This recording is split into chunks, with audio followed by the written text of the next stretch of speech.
as your people so we can interact with each other and learn. Father, we pray, mighty God, for this evening. We pray, God, for all the technical difficulties that we've experienced in the past. We give you thanks, mighty God, for the resolution of same. Bless, mighty God, our lecturer. Bless every participant of this course. In your Son's name we pray and we ask. And the people say, Amen. Amen. Amen. Thank you. Thank you so much, Mr. Barr. Good evening, everyone. Evening, Dr. Mac. Dr. Mac. Yes, we have a long class this evening, so I thank everybody for making the effort to be here this evening. Hopefully we'll be able to cover what I intend to cover for this week's 2 unit. I believe I said for class announcements, I have looked at the discussion forum, and I have looked at students' uploading of their reflection paper. I have not started marking yet, but I will do so soon as possible. I intend to give people feedback on the pre-reflection paper when I'm done marking. It's 16 of you, so it's going to take me some time, but I'll try to do the best I can, and the discussion forum.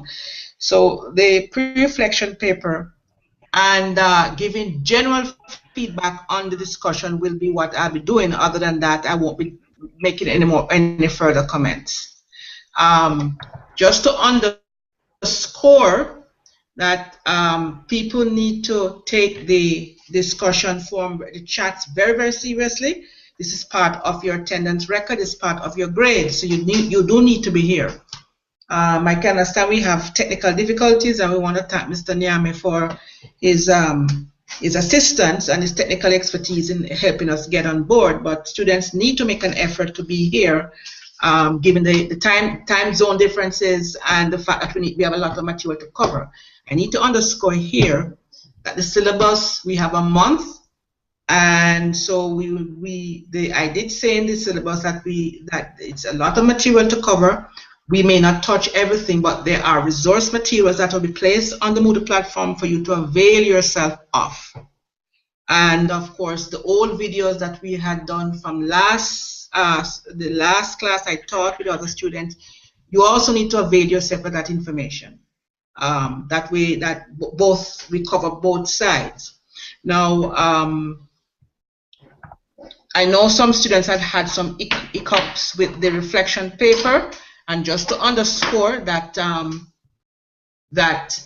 thanks to everybody who turned in the assignments on time, and for some people who have some very serious challenges, but I cannot extend it beyond tomorrow evening.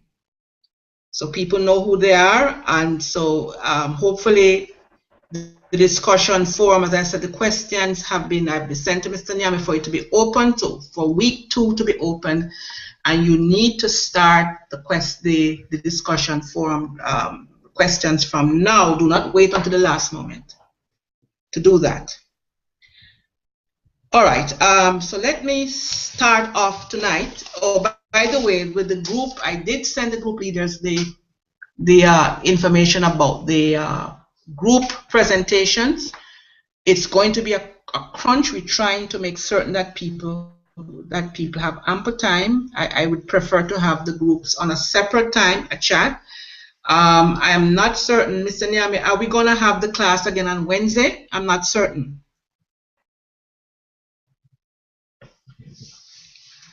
Mr. Nyame, are we going to have the class again on Wednesday? Was that the consensus? Hello? Hello? Sorry about that. I know. I saw you got kicked off. Are we on for Wednesday? That I know how to. Huh? Yes. Are we on for Wednesday? Okay. All right. So we are on for Wednesday. That way I'll be able to take some of the lectures for Wednesday. Yes. That way. Beg your pardon? That way, next week we'll be able to start the presentations, and so we do need to. Sorry, not hearing. I'm sorry. What's that? Are you hearing me, Mr. Nyame? Yeah, just to underscore that the group presentation starts the 18th. And so I did send some today. I sent some. Are you hearing me? Are you hearing me? Oh, Yes. Are you hearing? Are you hearing me? Yeah, I'm Yes, hearing. I am hearing. I'm saying, just to underscore and remind the students that the group presentation starts next week. So I did send tentative dates that we can have. It's 4 groups, 16 students. It's a lot, quite a lot, and so we need to get through with it. So we're going to need time to do the presentations, and we're going to need also time to do the lectures. I see Mr. Nyame gotten kicked off again. I don't know why, but anyway, are people hearing me? Yes, Dr. Mark. Okay. All right. So for those who can hear, I guess I'll wait until when Mr. Nyame gets back on. I'll ask him a question because I need, if in case people are on YouTube and they need to ask questions, I don't have a means to type that. So I'm trying to. Do you know if he has come back on, or if he's attempting to get back on? I don't know what's going on.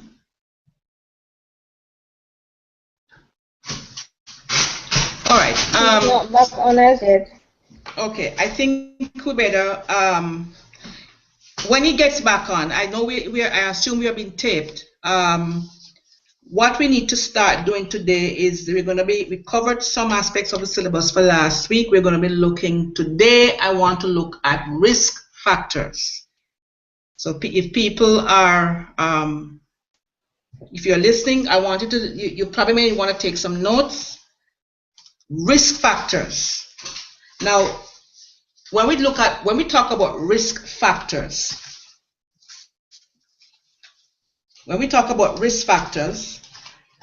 we are talking about those risk factors are difficulties or psychological issues that confront children in their development. Risk factors are considered psychological difficulties, deficits in cognition, emotions,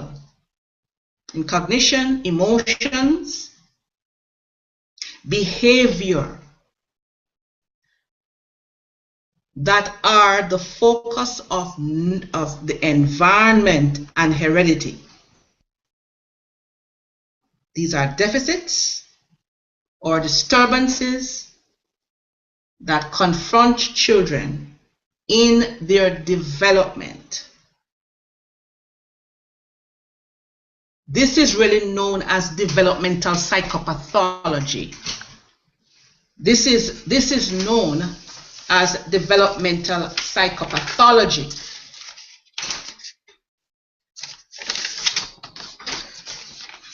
Now,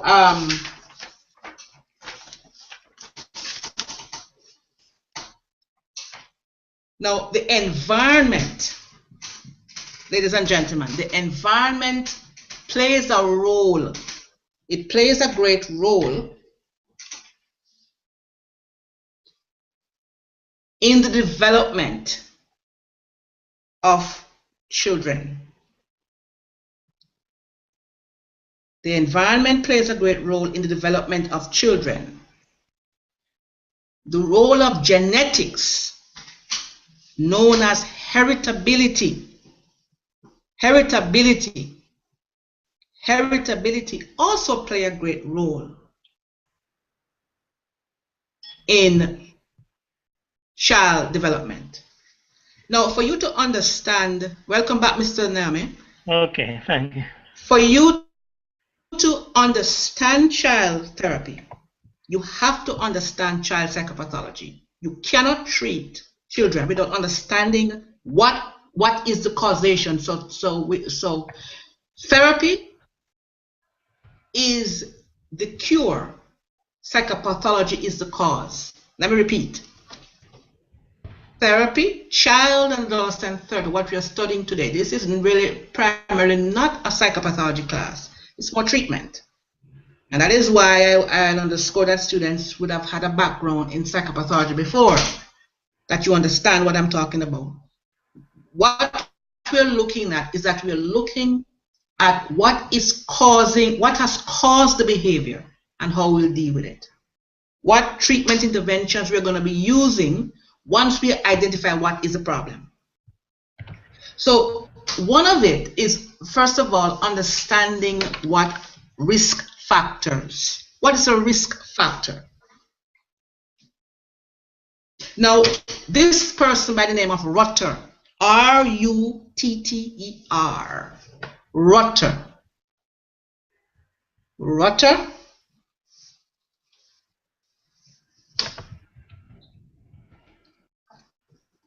indicated, and this has been seminal research, that the greater the number of exposure to certain risk factors in the environment,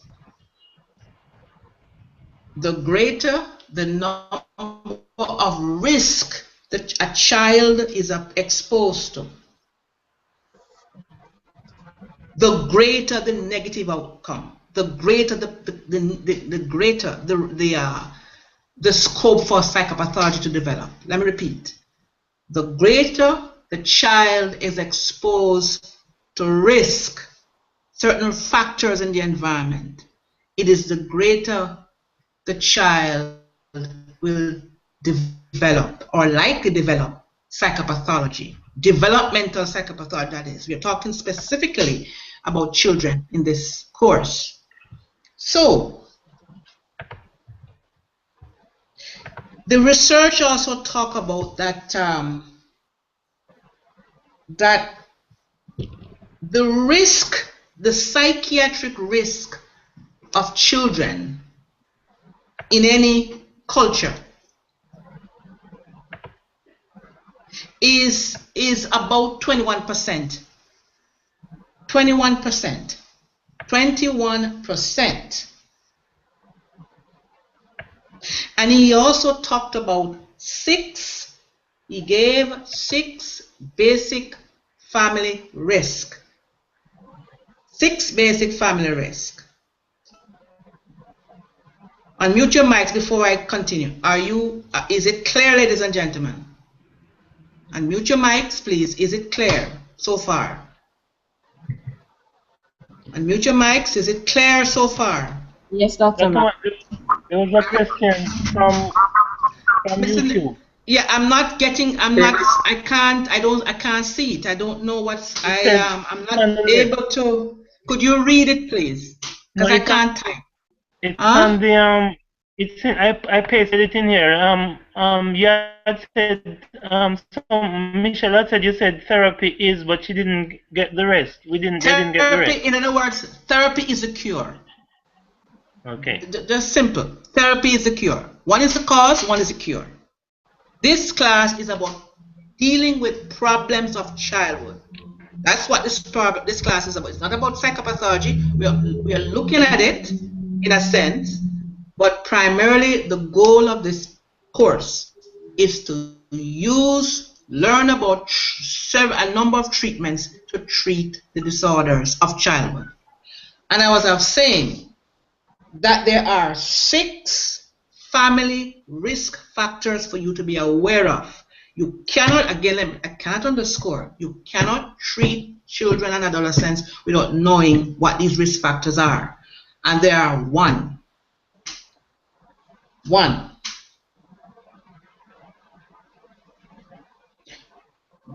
is severe marital discord. 1 is severe marital discord. 2, low socioeconomic status. 2, low socioeconomic status. 3, overcrowding or large family size. Let me repeat. Overcrowding or large family size. 4, parental criminality. 4, parental criminality. 5, maternal psychopathology or maternal disturbances. Maternal psychopathology or disturbances. 6, placement of the child outside of the home. 6, placement of the child outside of the home. All these 6 factors are known as Rotter's indicators. Let me repeat. All these 6 factors are known as Rotter's indicators. Unmute your mics. Are there any questions? Not as yet from Dr. Mac. Sorry? I don't understand. Not as yet from me. Alison speaking. No questions Yes. from me yet. How are you? Yes, go ahead, Miss. Go ahead. Yes. No question? No question. Oh, it's clear then. Okay. Let me continue then. Dr. Mark, before you move on, Dr. Mark. Yes, Mr. Barr. Good evening. Good evening, madam. Yes. Number 6, just want to confirm what exactly it means is the child is being removed from the family home into another institution. Okay. Now, and I'm happy you brought this up. Thank you for bringing this up, Mr. Barr. That let me underscore that I said before in the last, if I recall, the last class, that children to thrive is based upon 3 basic ingredients that you must know in your work with children for the future. 1 is stableness of the home. 2 is predictability of human caregiving. And 3 is consistency in the surroundings of the home. Those 3 things, if those 3 things are happening and the child is moved outside of the home or the child's setting, we are going to have the risk of Rotter's indicators are great. Now, Mr. Nami is here. Mr. Nami? Mr. Nami? Yes, I'm here. The 2 videos of risk factors, these are clips from about Jamaican street boys. I believe at this time we can have a spirited debate. And can you show those 2 clips, please, to the students? Okay, this is what I'm going to do. I'm going to get the links in the chat for the rest to watch. Yes. And I'm going to also put it inside of here so that we can watch together. Yes, I want that they can comment. It's very short, but it's very important that as we're talking about risk factors, that they understand. Could you show the clips, please? There's part 1 and part 2. Just 1 second. Let me just grab it. Okay. While he's doing that, ladies, let me continue quickly. Any other questions before I go on?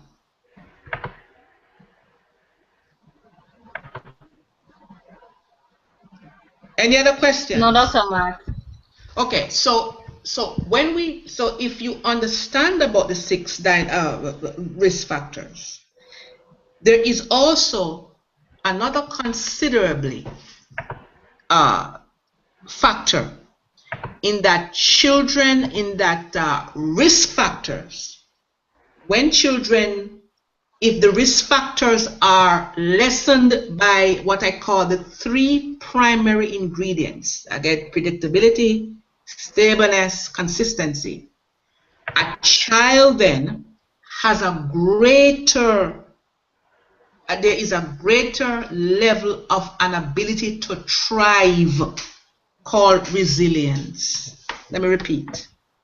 If the 3 ingredients I talked about, consistency, predictability, stableness, if those are within the setting, doesn't matter, it doesn't have to be a nuclear family, it can be any family, extended, but if they are there, the child has a greater opportunity to thrive in terms of resilience.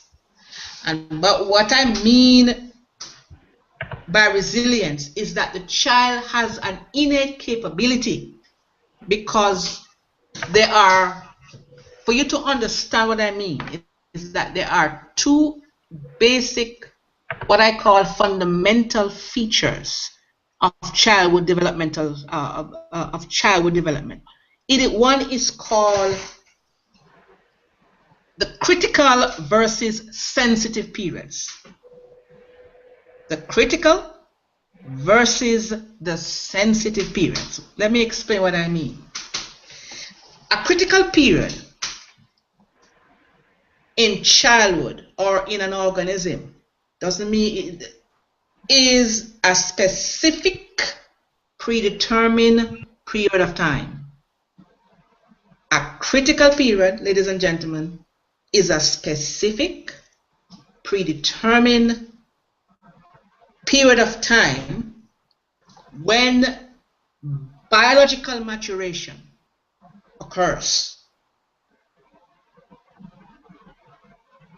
Biological maturation occurs because the organism is sensitive to stimuli that can have either a positive or negative effect. Let me repeat again.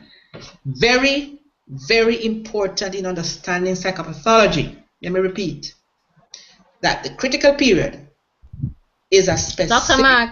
Yes. Yes, the Ms. critical Hammer. period you're referring to is in reference to what, please? I'm talking about the critical period in terms of resilience. Okay. Resilience in children and of course and adolescents. I'm saying that this is a specific predetermined period of time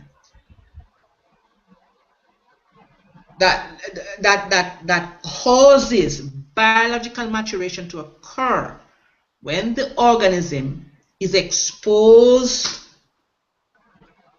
to a certain stimuli that can have either positive or negative effect on development.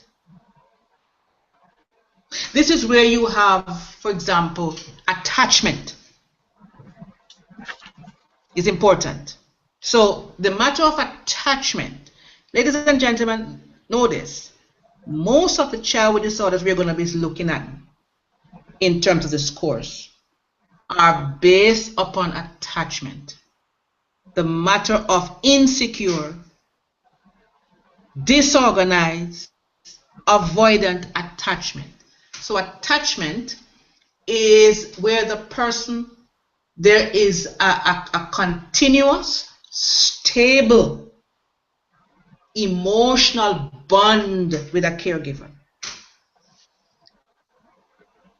And so the critical period, there's a critical period for all organisms in the animal and human kingdom for that to occur. The second one I want you to be aware of is called the sensitive period. The sensitive period. The sensitive period. The difference is that the sensitive period are longer in duration. Of all the animal, from comparing humans to animals, compared to a baby, an infant, to let's say a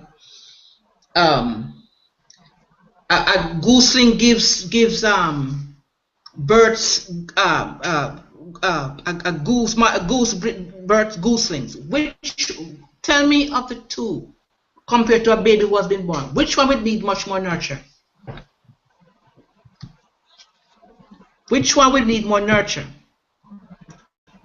Marlene here. Good evening, Doctor. I'm sorry? This is Marlene. Good evening. The what? Good evening. Good evening. I'm saying the baby. Of course. And tell us why, Miss Christie. Why is that the case?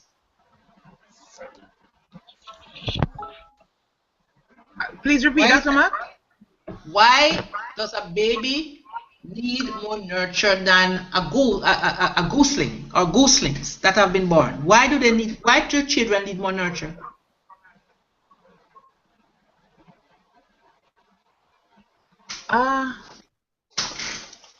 What's the reason for that?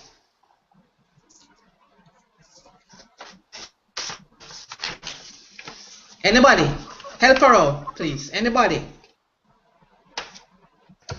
Why do babies need more nurture? Dr. Mark? Yes. Could it be that animals they have instincts? Yes. So instinctively there are certain things that they will do, whereas for humans, you know, we have to learn. Good. But don't we all have instinct too? If you think about it, don't we have instinct?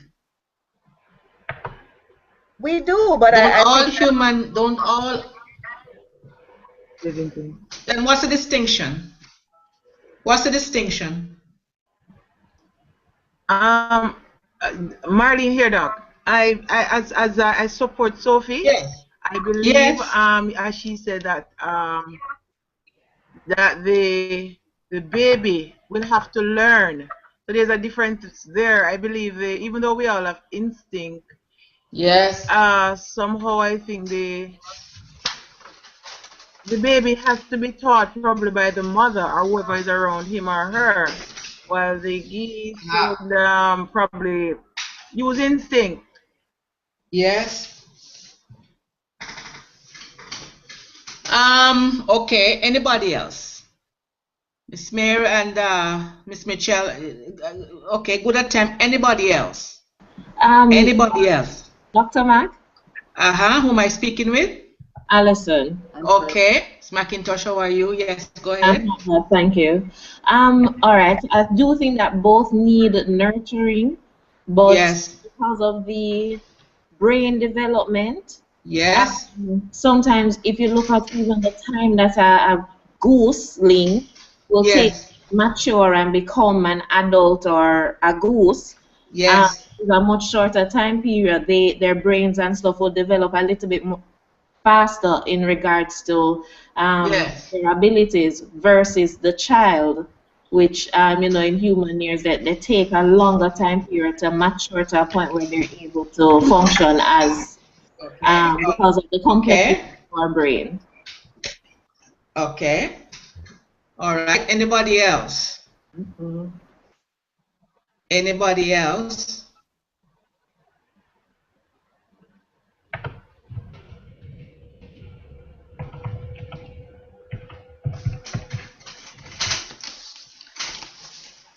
All right, I will ease your tension. I sense that you're announced. That all are correct. That human beings,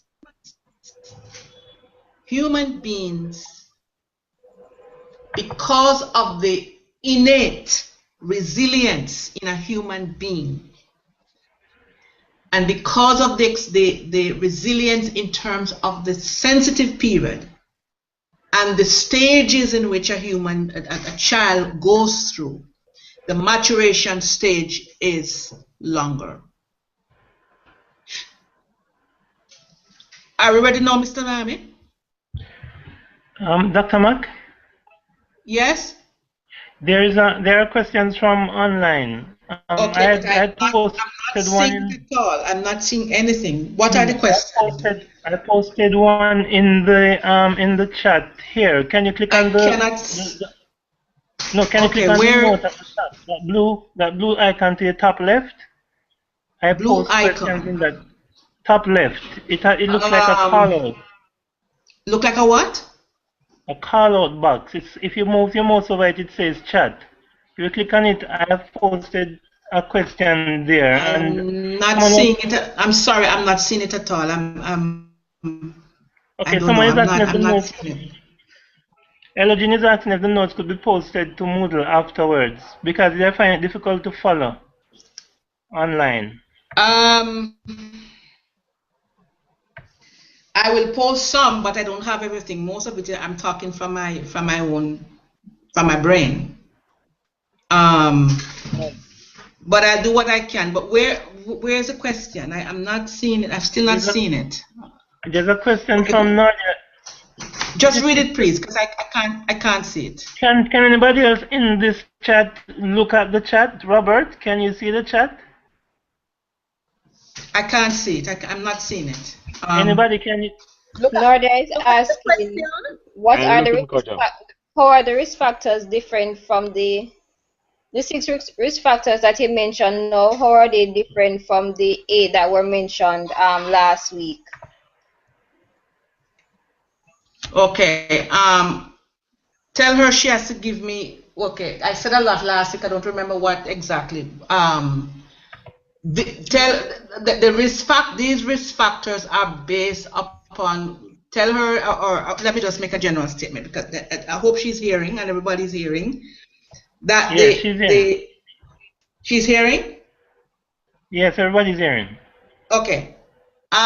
These risk factors are basically what is called Rotter's indicators.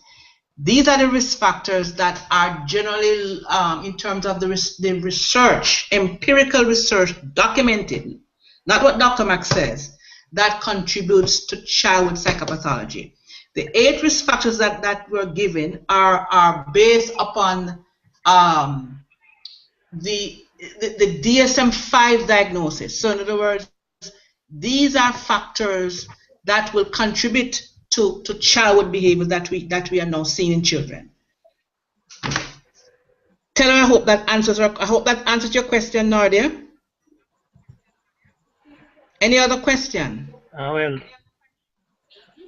Any other questions? Any other question?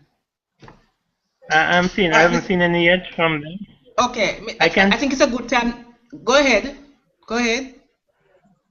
I'm going to set up for the video as well while we wait. Okay, so we can put up. So we can. I don't want us to. I want us to start with this because it's important that they understand and have a discussion about the risk factors, especially in Jamaican society, which I think is relevant. So if you can put that up, Mr. Nyama, I think we just now pause a bit and let us view the 2 clips. Okay.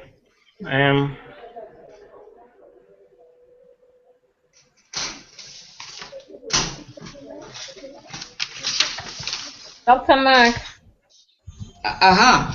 In the meantime, could you go back over this sensitive period for me, please, and the difference between the critical period? Okay, the critical period is a general period that all organisms have to go through. Animals, human beings. It's specific, it's predetermined, and it aids in biological maturation. It also creates a basis for a time when the organism will be exposed to certain stimuli that will aid in development. I also said that while that is general, in the sensitive period is a bit longer in human beings. So while we have generally the critical period is primarily for the animal and human and animal kingdom and for general organisms. But in the sensitive period, it is where human beings it's much more longer. So in other words, while you have gooselings, once they're hatched, they're functioning. Babies take more time in terms of the developmental life cycle. That's longer. So you have children going through stages of cognitions, emotions, behavior, pre-operational, sensory, motor, concrete, formal operations, and so children will develop. It takes a longer time. Is it clearer? Is it clear? Is it clear, ladies and gentlemen? Yes, Dr. Mark. Yes, Dr. Mark. Okay. Any other question why Mr. Nyam is put up there? Any other question why Mr. Nyam is put? I think it's very important that we look at the risk factors, because really what we're going to be studying is making the course relevant to Jamaican context. But not just Jamaica. You need to be exposed to other cultures, I think someone is trying to call. I don't. You can't answer. Is someone calling? Is someone calling? Don't. We can't. We won't be able to answer that person. So I did. Okay, I will have to disconnect it because I thought. Yeah. Hello.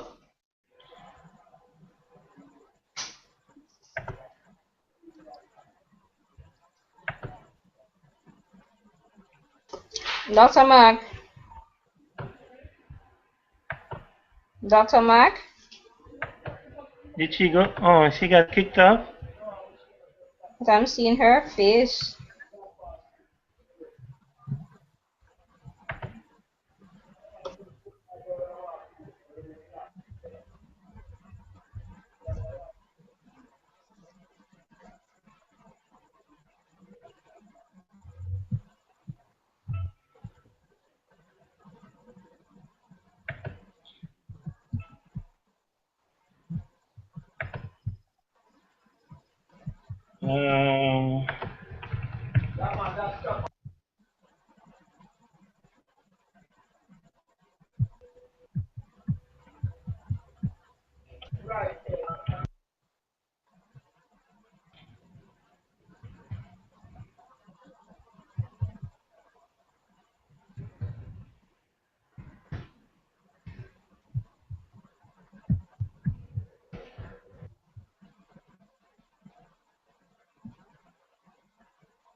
Kojo? Kojo? What's happening? Yes, I hear. Yeah, I'm hearing you. What happened to Dr. Mark? She got caught up in another video, I think, but she clicked on someone calling. So I'm just trying to get her back. Okay.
Oh no. Dr. Mark? She's not hearing us, is she? Okay.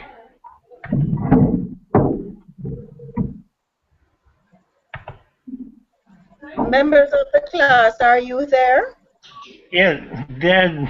I think they're there. Would anybody like some refreshment from the bar? Sure. I'll have some wine. Thank you, Sophie. You want some non-alcoholic wine? My Dr. Mark, I hear you all, you know. She are smiling. I'm going to try and see where she's at. I think this is a good time for a Turn me break. with your exuberance, man.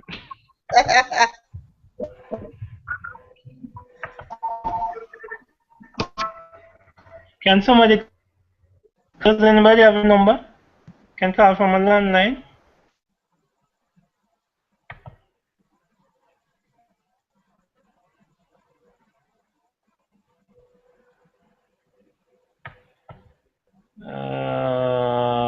Okay.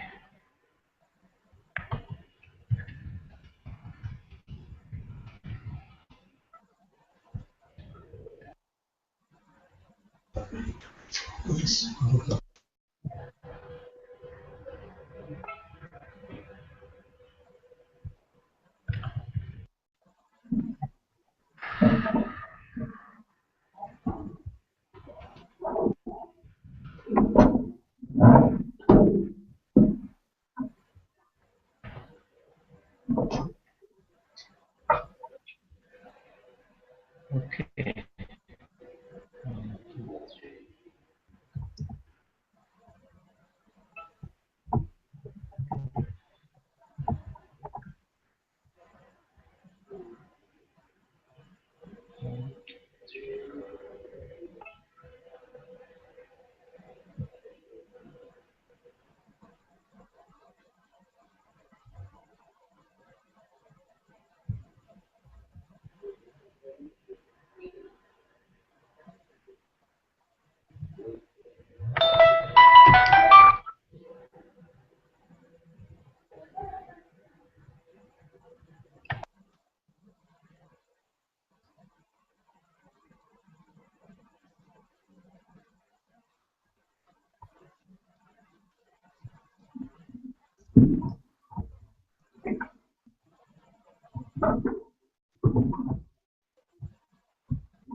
Can anybody call Dr. Mark directly? Do you have any landline? Can call her number. It's a 654 number.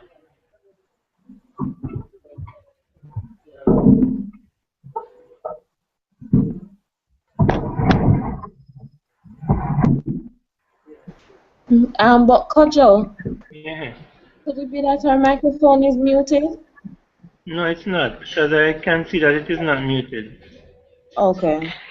Alright, guys, I was just informed that actually somebody sent Dr. Mac another invite, and apparently she had clicked on it, and she clicked on it, she gone over to the other chat, thinking that she's still in this chat and pretty much discussing and teaching. But I'm then not she sure. can't. Nobody is there to teach. There shouldn't be No, anybody there. there are about at least 2 or 3 persons over there. I am being Yeah, but told. she's not. Yeah, but she would have seen that she's not in the same class. So I'm going to. That's why I want somebody to call her to tell her to close that chat and come back to this one. If you have a number for her, I'd give her a call if needs be. It's a 654 number. Nobody else has it. Is it on the course outline? I think it should be.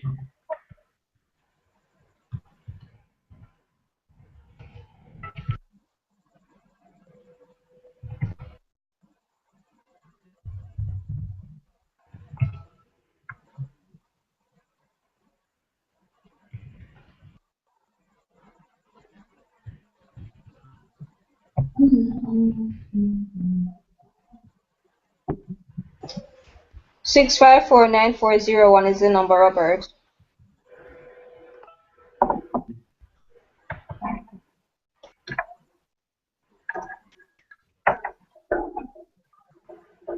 Go ahead with it. 654. I'm coming. 9401. 9401. Yeah. That's it? Yeah, that's a local number for her. Just call it and you will get her. Alright, cool, boss. Thanks much.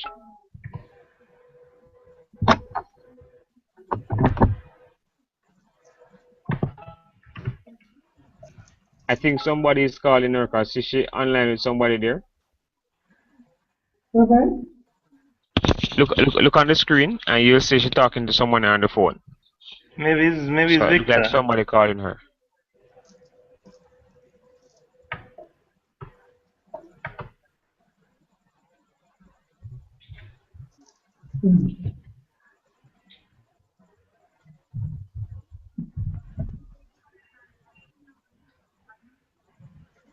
I'm almost hearing her. You hear her, Kojo? I'm almost hearing like she talking. Yeah, read lips, Kojo, man. Good God, man. When you're good, when you're Kojo, man. Yeah, do it, sir.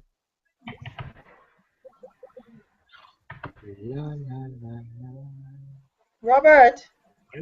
She gone, so maybe she's coming back soon. Yeah, she's gonna come back. I'll get her to click. Yeah, good. That's a good sign. Sophie, go ahead. The scripture that says children are an heritage of the Lord. Where is that from again? Somewhere in the book of Psalms, as Kojo said. I don't know the exact thing, but I can always look. That's why we have our good friend Google. I think it's Psalm 127:3. Check that. Whoa. So if you check Psalm 127:3. Yes, you are correct. You're bad, girl, you're bad. Dr. Mac is coming back. It's in the notes.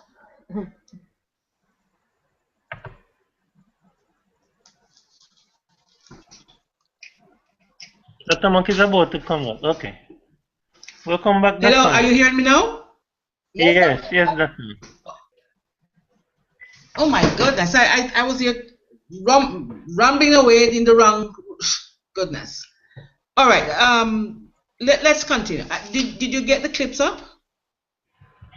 I was trying to get you back. But I'm gonna get them up now.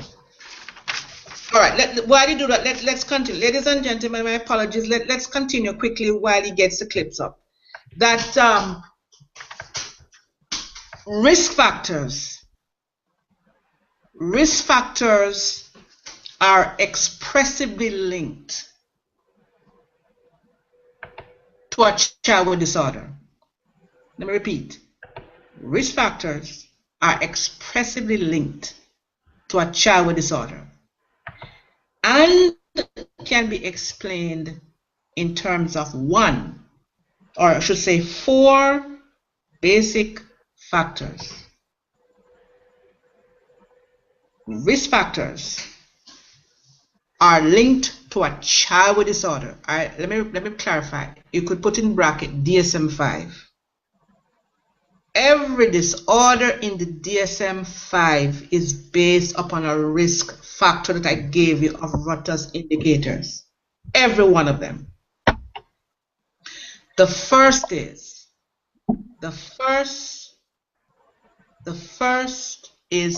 called, and I believe I must have said it over and over, but I'm going to be more expansive now, is called predisposing factors. You cannot do a child case of therapy without Yes? This you're sharing now is what you shared with the other group not too long ago when you got disconnected? No, I did not. Because the last thing you shared with us was the difference in resilience with children. Yes. And we're about to watch the video. Yes, but I'm waiting. While I wait on the video to come up, I'm going over now some new information. That's what I'm doing. Okay. So it's not, you have not missed anything, because I wasn't able to hear anybody. Nobody was responding, so I couldn't teach. Are the clips up? Are the clips up? Are they ready? Could you all click on your YouTube app? It's in the left side. Just move the mouse over to the left side of your screen. There's a little red app there. Red app. Everybody online? Yeah, it's red. Just click on it. It says YouTube red. And you put your mouse. Okay. Red. Yeah, just click on it. So are they ready now? The first one is part 1. There are 2 clips that are important. Yeah, I have part 1 queued up. Okay, so can we do that? Can we click now? Yeah, no, click now and let's make sure that we are linked to the YouTube Okay. app. Can everybody in chat please I'm not click on seeing the that. YouTube I'm not seeing that, Kuja. Sorry, Kuja, I'm not seeing that. Who was that? Who was that who just spoke? Marlene, I'm not seeing that, Oh, that link. Marlene, move your mouse to the left of your screen. Uh-huh. A menu will pop up. It's a little red thing. Uh-huh. Do you see that?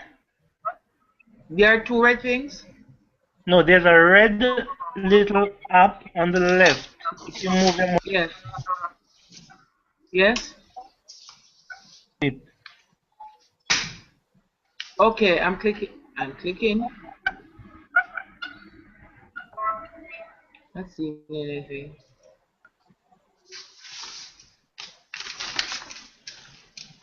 Oh, maybe okay. Are you seeing it? All right. Somebody Yes, I click it am. again. I'm just trying to make sure I control it.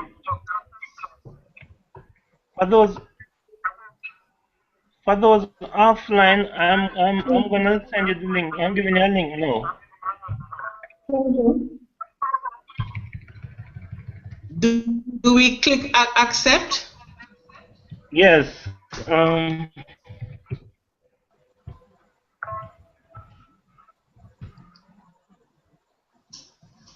Are you seeing? Has everybody seen the YouTube?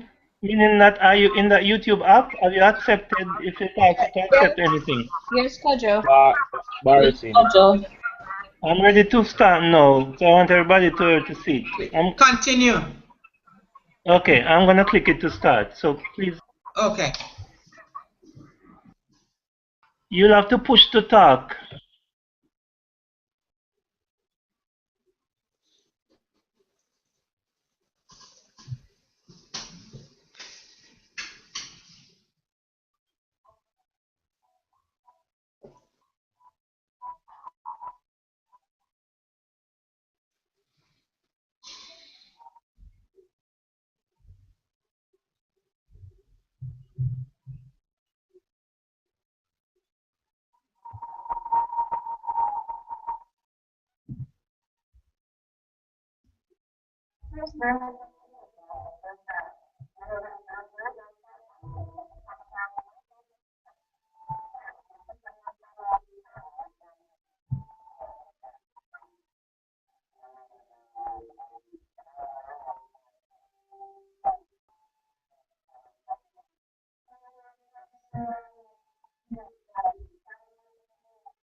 Okay, Dr. Mark, what do we do? Run the next one, or are you going to discuss this one?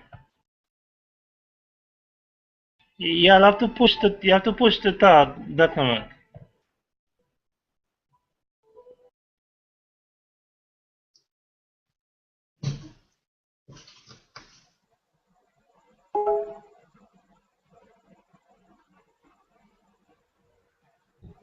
Dr. Mark? Yes. Run the next one, Kojo. Should I run the other one? Yes, run the next one. Continue. Okay. Okay.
Mr. Niame?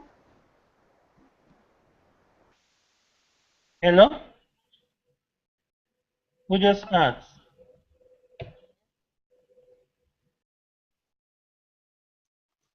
Latoya, you asked a question? Again, Kojo? Yes, what's up?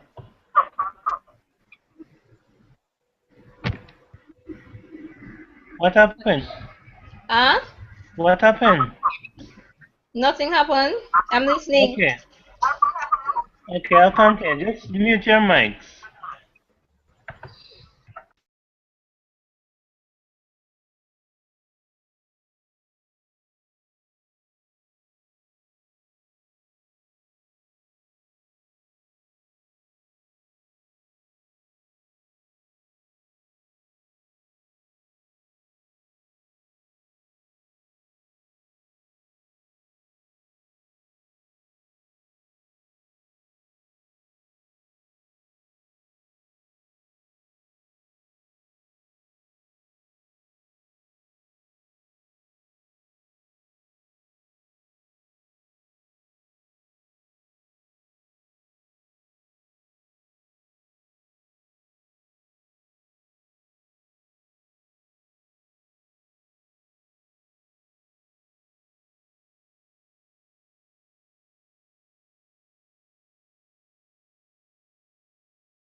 Okay, now you need to click back on your video.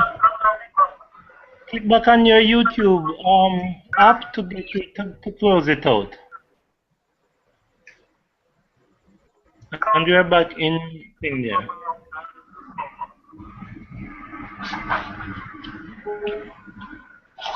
Dr. Maki, you have to unmute your mic to talk. Yeah. Okay.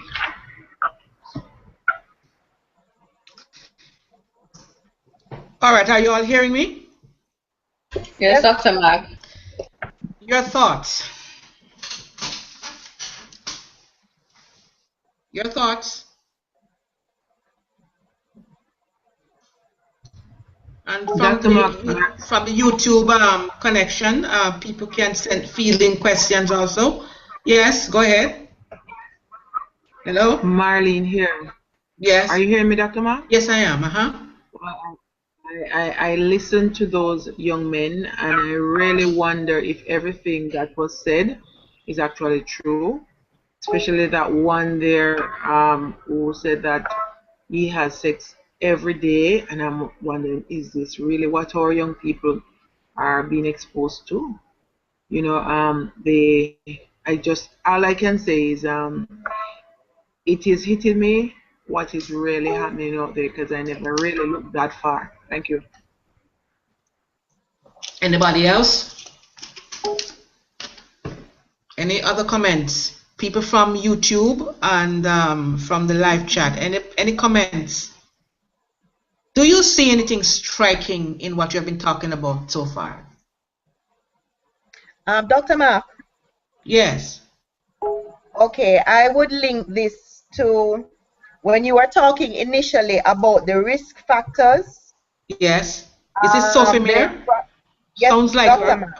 Okay, yes, Go ahead. Right. So when you mentioned about the Rutgers indicators, yes, you know, in terms of low socioeconomic status, and other issues that can lead to psychopathology. I'm just thinking that in addition to psychopathology, these risk factors also lead to a certain way of thinking and a certain lifestyle. Okay, explain please.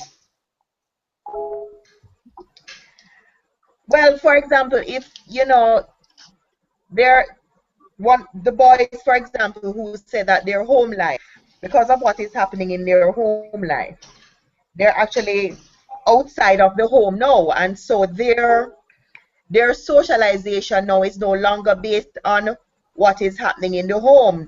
It's actually what is they're being socialized now by the society at large outside. So that protective factor of the home is no longer there. Yes, very good observation. Thank you, Ms. Mayer. Anybody else? Anything that strikes you about what we have been talking about? Dr. Mark, there's a comment in the chat area in the lecture, but you say you can't see it. I'm not seeing it at all. Can somebody read it for her? Oh, Nadia said street boys are at risk of diseases. She also said they also have psychopathologies. In my view, they need to be re-socialized. Ask her what she means by resocialization. Okay, that she may take a while to respond, but let me see. All right, but she can respond, but ask her that question. Anybody else before I comment? Dr. Back. Yes, Mr. Barr. While we recognize that there's a serious problem with the majority of these youngsters in terms of their home life, I have had interaction with several of them.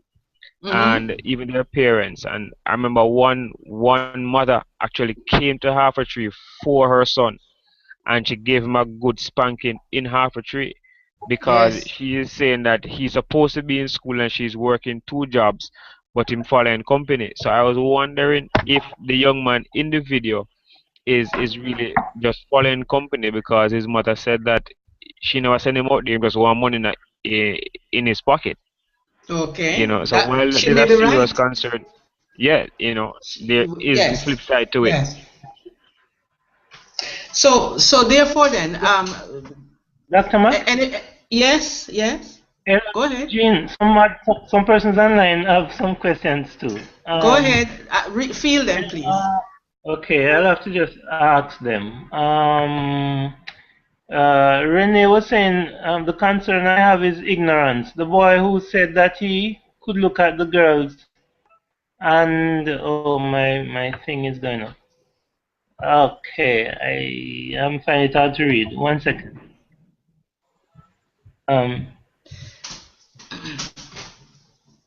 Okay, I'm gonna try. I'm gonna paste it in the area and somebody read it for me, please. Okay.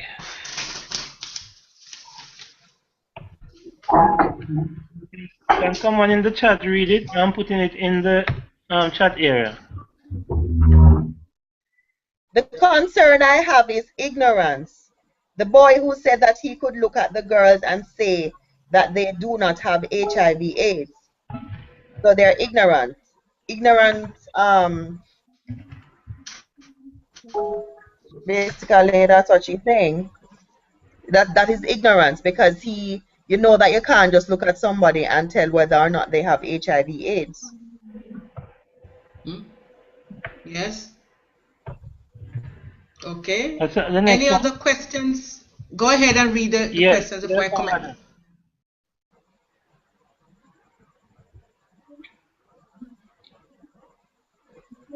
Okay, I see that.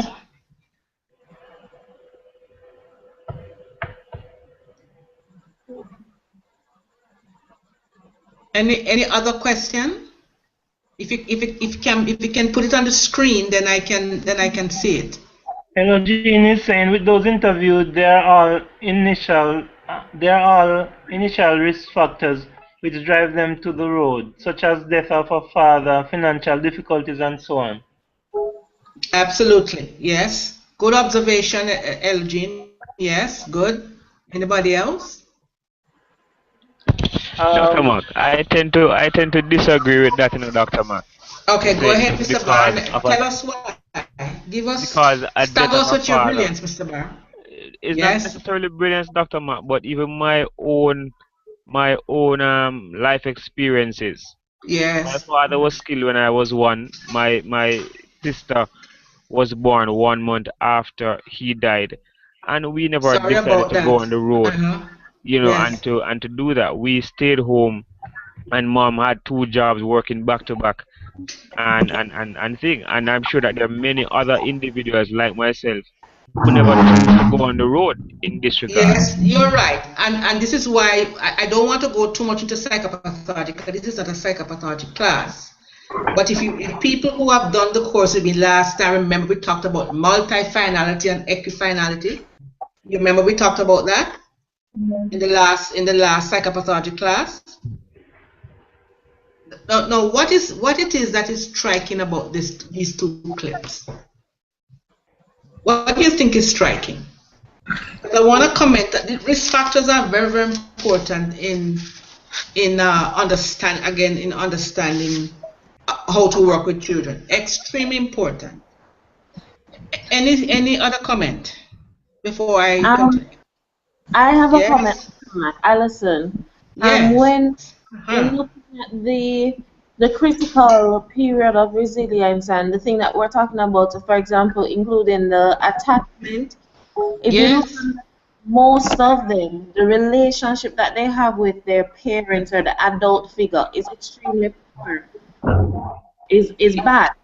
Yes. And they some of the children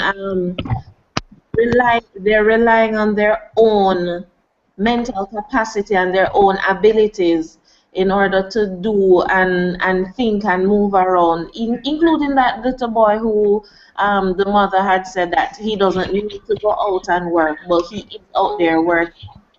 Also, agree to an extent with Robert's point of view in that it's not everybody who doesn't have a father at home that is going to go out and do this. But if you look on how the mentality, the cognitive abilities of some other persons, that they feel as if they're bigger, they're better, that hustling is the way. So they will be more likely to go that route rather than any other.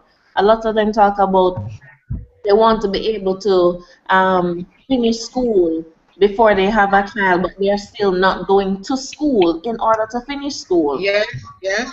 So you're saying that Mr. Barr is correct? I think he is correct to an extent, but I also agree with the other points. I don't think there's just one answer, one reason. There are multiple reasons, and because of the different thinking patterns and the location of some of these individuals, they'll be more at risk to be street boys than other persons, simply because of that that lack of attachment or of an adult authoritative figure. Yes. So therefore then, go ahead, Mr. Barr. I'm sorry, go ahead. Sorry, Dr. Mark. Rutter's indicator, and I agree with my sister. Yes. But Rutter's indicator also, number one, which Dr. Mark gave us, as severe mental marital discord. Yes. If you notice in all of the clippings, the family featured heavily in that, and there was no stable relationship where the father is concerned, is either dead or not in the picture in both instances. Good observation. Yes. Also, number three, Dr. Mark gave us as overcrowding our large family setting, where this one mother had 5 children. I'd want to know, how many of the children are for one individual, which again poses a disposition on the boys because they don't see a stable man in the home also. So, multidimensional problems which would lead to the psychopathology. Very good observation, Mr. Barr. But also look at anybody else. The placement of the child outside of the home. That one was key as well, with the child who ran away. With children who had run away, even if they stay with their uncle, sometimes they're still out of the structure of the home with their parents.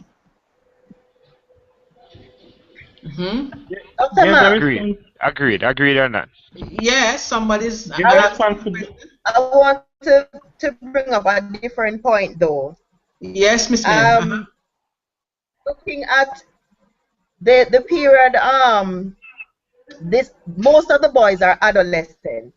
Yes. And that's usually the period of identity formation. They're trying to find their identity. So what was striking to me? What stage is that? What stage and which theorist is this? Start with your brilliance, Miss Mary. Okay. Well, tell me. If we're looking at Freud, it would be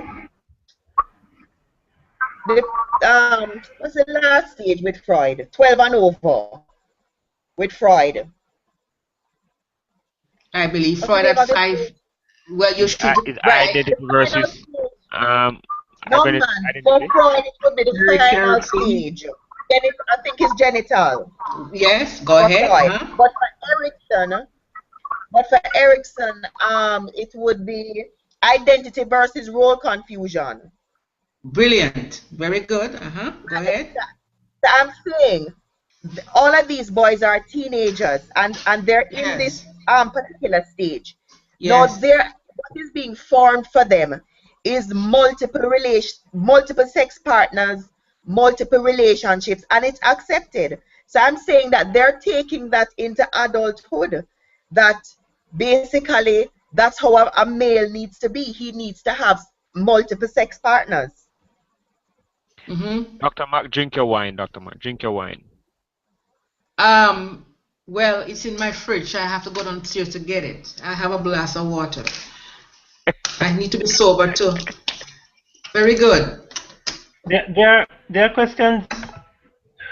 There are questions to be from comments from the YouTube. What are the questions, Mr. Nyame? There's one comment from Rowena. She said that she in response earlier, she said that she was not. Oh no, my. She said that she was not. I am not saying it is a reason to go on the road. I am saying that those children had all those underlying issues. They're saying, Robert, you were socialized differently and had proper guidance. Yes. That's what they're saying. In terms of your comment, Robert, where you said that your father died, but at the same time you didn't go to the road. So they were saying that you were socialized differently and you had proper guidance from your mother, which may not be the case for some of these other boys. I can agree with in terms of guidance, but I grew up in Almond Town pretty much under the same regime as most of these boys right now. But I had to say, hey, make a decision in relation to what you really and truly want out of life at some point in time. So I agree with the guidance from mother because she did an excellent job in that regard to kind of stem off any negative effect that it might have had. But in terms of the Garrison community, that is where I grew up. Well, Nordia said that you had resilience, and maybe they don't have resilience. If I may comment, with Robert, I think you with your family, look at the way those boys are socialized. The mother is doing the same thing. She's living the type of life. The young man said that he gets a condom from his stepfather. He's sitting right before his mother doing the interview and sharing experiences. Now, you imagine you sitting before your mother at that age. There was stability in your home. There was predictability. There was consistency. Where these children are concerned, mother and everybody, in other words, my mother would say, me, quabs. So my mother could not be having certain conversation and I be sitting beside her. It's not like that. There's no separation. It's like everybody they're all adults. So I think that's the difference, I would say, Robert, with your family. I am sure there was some demarcation, there was some stability, there was some consistency, which these young people don't necessarily have. I can agree. I can agree with that different era in terms of growing up. So yeah, I can agree with that kind of argument. Okay, very good. So basically then what we're seeing then is that in a nutshell, we do know that Rotter's indicators, even with street boys in Jamaica, that those 6 main pivots or main tenets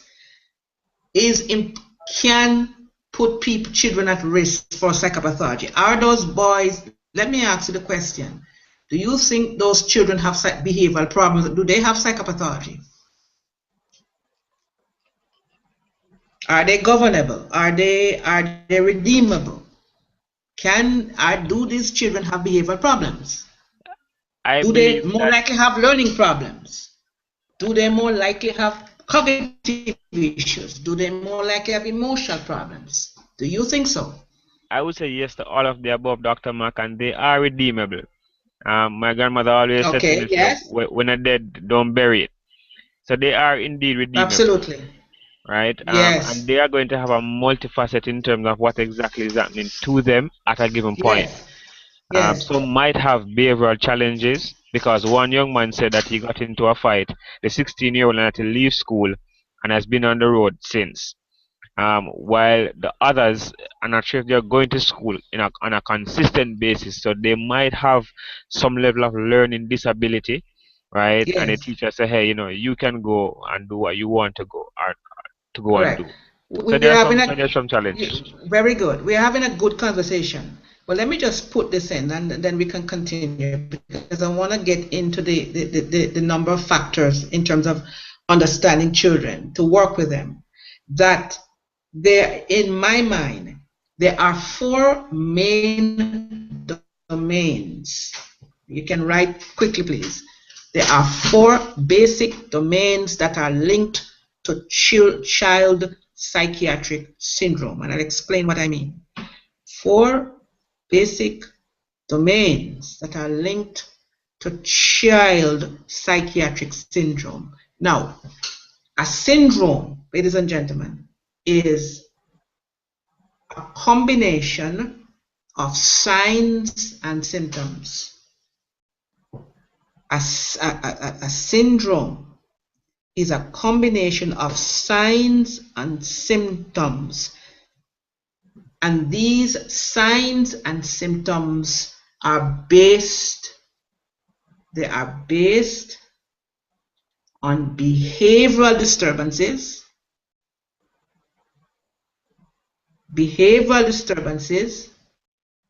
and dislocation in the environment. Let me repeat. These signs and symptoms within that syndrome are caused by behavioral disturbances and dislocation in the environment. What do I mean? One, when I talk about the four main domains, think about the clip. And if you need to stop me, we can comment. 1, emotional problems. 2, conduct problems. 3, developmental delays. 4, relationship difficulties. Let me repeat them again. 1, emotional problems. 2, conduct problems. 3, developmental delays. 4, relationship difficulties. Do you see any semblance in these 4 main domains of psychiatric syndromes in the clips? Yes, Dr. Ma. Explain, please. The emotional, for example, I think, just listening to some of them, I think some of them, yes, they sound like they feel unloved. How do you know that? Where's the evidence? Where's your justification for that? Well, for example, I think one of them that was saying that the one that talked about the lady who stopped and was talking to him for a while and invited him home. I mean, when I was listening to him, he just came across as somebody who, in terms of, he feels unloved. Okay. I see something coming up on the screen, but it's gone. Anybody else? Yes. Renee just posted. Growing up. Read it, please. Growing up in circumstances like those boys are in, not only developmental, but sexual abuse, poverty, separation, death of father, and violence. So many of them have to resort to going out on the street and hustle. Okay. Yes. So ask her of the 4 things we talk about, if it fits, if what she just said fit into the 4 main domains of psychiatric syndromes that I'm talking about. I think she heard you, Dr. Mo. Okay. All right. So when her thing comes up, I'll read it for you. All right. So therefore then, what else? So in looking then at the risk factors, I know someone had asked about the 8 risk factors, which I'll now explain. That these Rotter's indicators are the main contributors to psychopathology in children. The 6 main tenets. These are the key contributions. In any case you're going to get, they are there. And so you need to pay attention to Rotter's indicators. In your cases that you'll be getting, pay attention because they are there. So, with the indicators, there are certain factors that will impact the child's, what I call the child's cultural, social environment. Dr. Mark? Yes. In answer to your question to Renee, she said developmental factors. Okay. Developmental problem, sorry. Okay, so she did answer the question. Tell her thank you. All right, so what I'm saying is that in going back to what the first thing I talked about, that there are certain factors that are linked explicably to development of a disorder. Now, in children, now you can write this for me. Disorders of childhood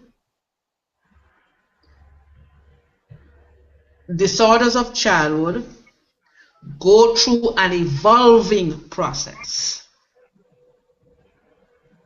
Let me repeat. Disorders of childhood go through what is known as an evolving process. That is that there are certain conditions that contribute to disorders. Certain conditions in the environment and in heritability or genetics that contribute. So disorders, the same evolving, and I'm continuing. These are not any notes, so I can't send you the notes. I'm talking from my head. That in an evolving process, that the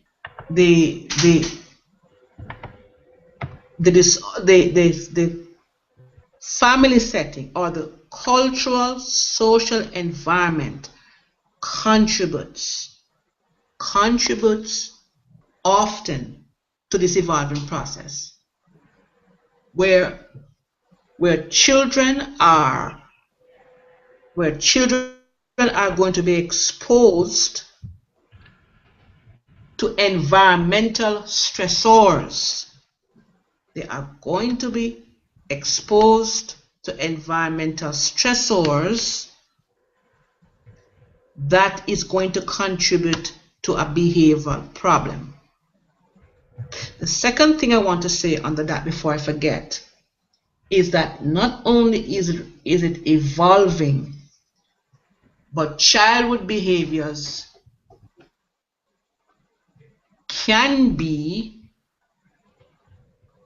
behaviors are also resolving.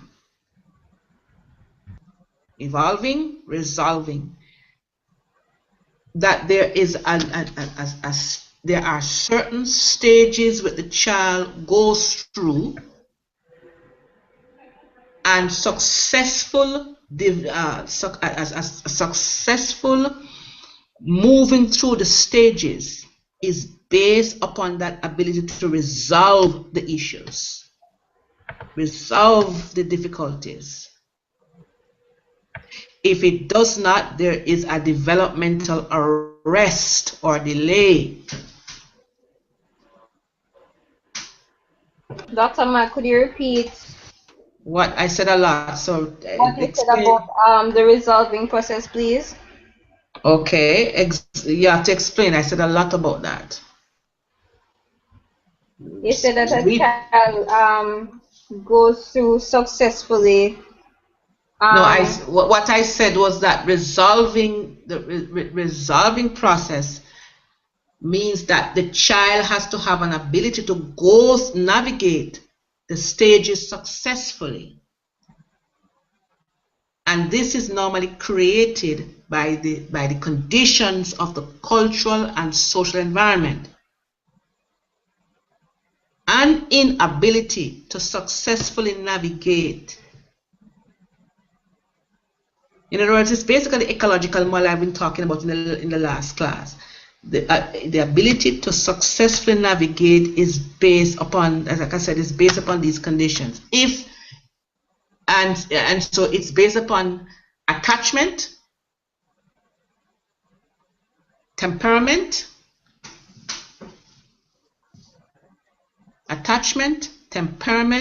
These are not any notes anyway, they're coming from my head, so please make notes.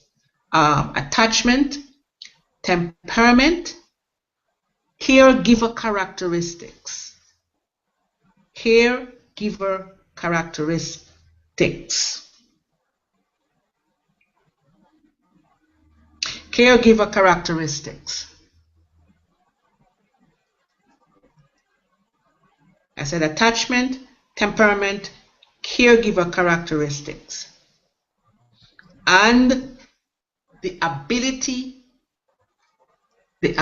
for the child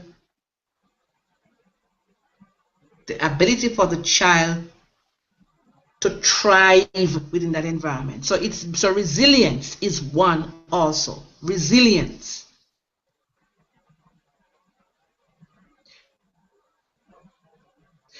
In the resolving phase, there is acute or chronic. In the resolving phase, there is acuity or chronicity. Let me explain. If you go to the child with disorders, which we'll try to, I'm going to have to go through them this evening, because on Wednesday we're going to be doing introduction to treatment. In the child with disorders, in the developmental disorders, you notice that a child who has oppositional defiant disorder or conduct, if those are behaviors that some are mild, some are moderate. If there is a failure for the child to deal with resiliency, or there is a failure for Rotter's indicators, if it is at the point of severity, those behaviors continue into adulthood. So once you have child with disorders, they can continue into adult disorders. Can anybody tell me which disorders are there? So let's take a child with disorder like conduct. Which of the disorders, for those who have done the course in psychopathology, which disorder is likely to come about from a child who has conduct disorder? One of those who have done I beg your pardon? One of the antisocial, yes. Anything else? Any other disorder? And why? Why?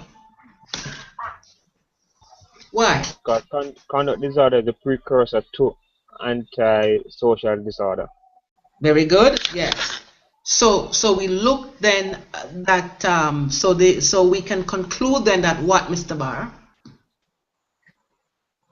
We can conclude if a child meets the criteria, then he or she is predisposed in developing. Yes.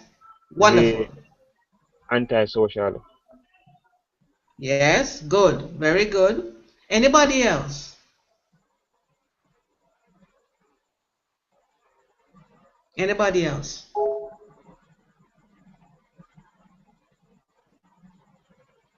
Any other comment before I continue?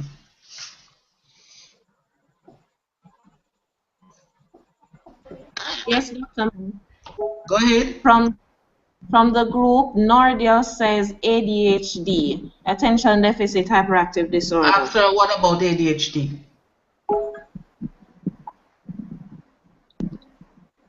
What about?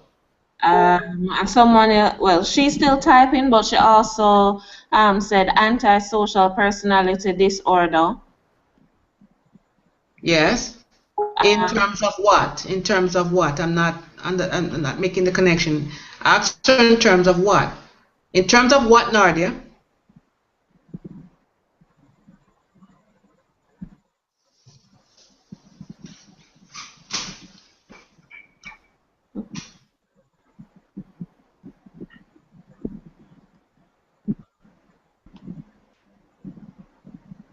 Not seen an answer for her as yet. All right. If she responds, then you let me know, please. But just know that let's go back now to the factors, because they're important before I forget to name them.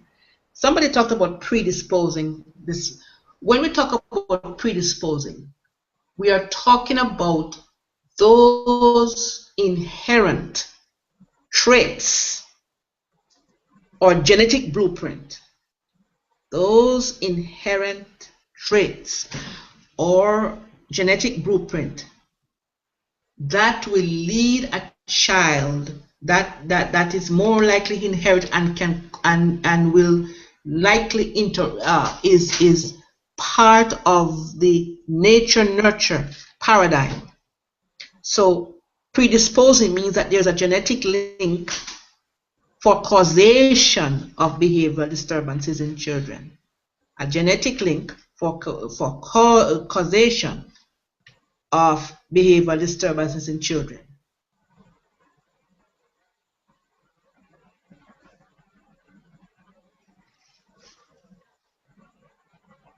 Two, we look at precipitating factors. Precipitating factors are those acute psychosocial stressors. Are those acute psychosocial stressors that are immediate, that are impacting on the child's immediate environment. Stressors. In the clip we saw what? What in the clip? Give us an example of in a clip. Let's make it relevant to the clips. What was the precipitating factor with those street boys? What are the precipitating factors?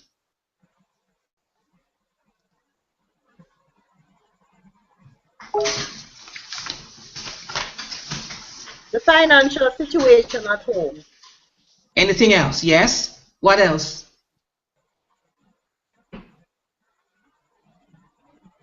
What else? I believe there was no real stability with them. I don't know if they were given the love that is expected to be given, the nurturance that is expected to be given to a child.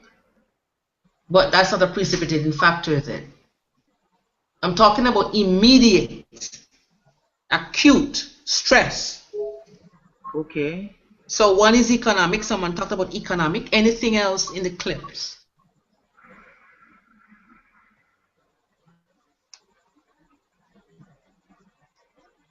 Look at it in terms. Look at it, Miss Mitchell. In terms, I'm assuming this is. I'm talking to Miss Mitchell in terms of Rotter's indicators. What were the What was it? What was the factors? This is not Miss Mitchell, Dr. Oh, I'm talking to some. My apologies. I thought it was her. That's all right. That's okay. I just want you to know who you're talking to. Yes. Who am I speaking to? Marlene Christie. Oh, okay then. What? Look at the clips and tell me again in terms of precipitating factors. Anybody, either her or Miss Christie or anybody else. Dr. Mark. Yes, Mr. Mark. Could the maternal psychopathology pose a problem in relation to precipitating? In what way? In relation to the fact that I think Marlene has said it earlier that yes, the mother and the son almost share the same relationship, and there's no disparity between parent and child. Could that not be under perpetuating? Because you're maintaining what I call a disturbance of conduct in the parent in terms of pathology, the continuation. Could not be under 3? In other words, what I'm saying for precipitating are, there are stressors. In other words, anything that is stressful for the survival and resilience of the child's stableness in the home. So children going out there to earn, as I say, to earn money, as I say. So when you look at anything that is going to cause issues, if the child is not eating properly, so what? Nutrition is a problem. Isn't that a precipitating factor? They're not able to eat. They're hungry. Yes. Isn't that a precipitating factor? Those are stressors. Go ahead. Missing parent from Nordell. Renee says lack of parental guidance. Literacy. Basically, everybody on the typing group are saying that those are precipitating factors that can lead to the disorder. The missing parent, guidance, literacy. Okay. Support from. I can see why they say that, but I will more put that under perpetuating, because those are those will never change. You may, they may hustle and get somewhere to cook, but the parents' inability to parent is perpetuating. So let's get onto the matter of perpetuating. What does that really mean? Perpetuating factors are those issues that are part of the family homeostasis or the family dynamics. It's part of the family homeostasis. So having a stable family environment in terms of the ecological model. And while I'm on that, let me just hesitate to look at, in terms of the perpetuating factors, that there are three models. I'm on the perpetuating factors, and I'm going to be interjecting this, that there are three basic models. Three basic models of what I call of understanding shower disturbances. So perpetuating is long-standing, it's chronic, it's unstable, it's long-standing, it's chronic, it continues with the status quo. So it maintains the unstable family homeostasis. So if it's pathology, where there's an absence of father and the child is not learning role models, that's perpetuating. But let me interject three models under that for you to understand. One is called the interaction model. One or A, whatever you prefer, but it's the interaction model. Under perpetuating, I'm not done yet. Under perpetuating, and this deals with the vulnerability of the child in the family system. The vulnerability of the child in the family system. And these vulnerabilities are the social aspect, the biological, the psychological factors which will impact a child in the environment. Social, biological, psychological. For example, divorce, child abuse, attachment problems.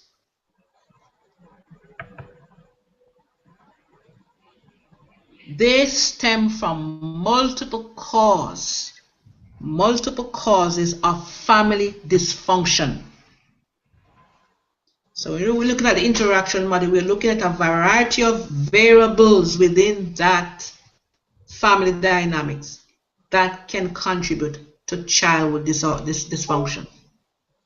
So under the predisposing, that is the interaction model. The second, under the predisposing,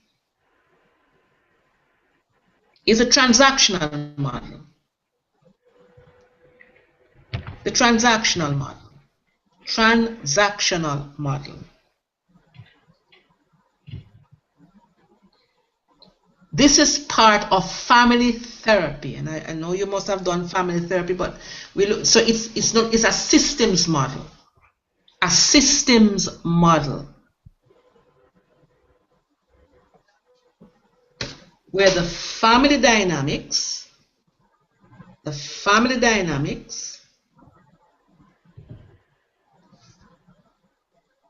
contributes to the child's negative or positive development. The family dynamics can contribute to the child's negative or positive development. In other words, in this model, the child is an active agent. The child is an active agent who are exposed to present experiences. So the child is going through what is known as social modeling behavior. Did you see that modeling behavior in the clips? Unmute your mics. Did you see any evidence of any of these models in the clips? Modeling yes, Dr. behavior. Okay. Yes, Dr. Ma. Good. So the child is exposed to these experiences and they contribute to either healthy development or whether or not the development is unhealthy. The third quickly is the biopsychosocial model. The biopsychosocial model.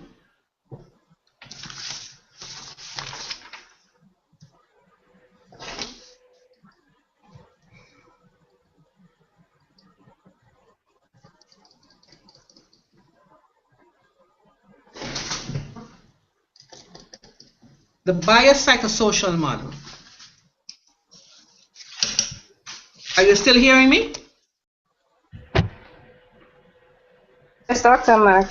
Okay, because my laptop is rebelling and it's not responding. So I'm hoping that I'm not disconnected again.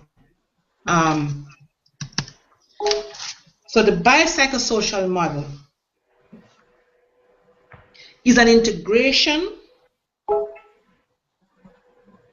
of the genetic and the environment and sees childhood development as on a continuous spectrum.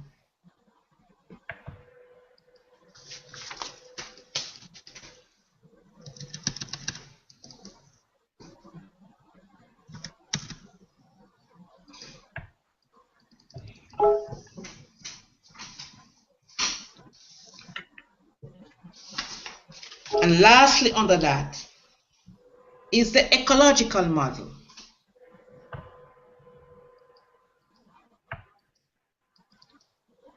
The ecological model.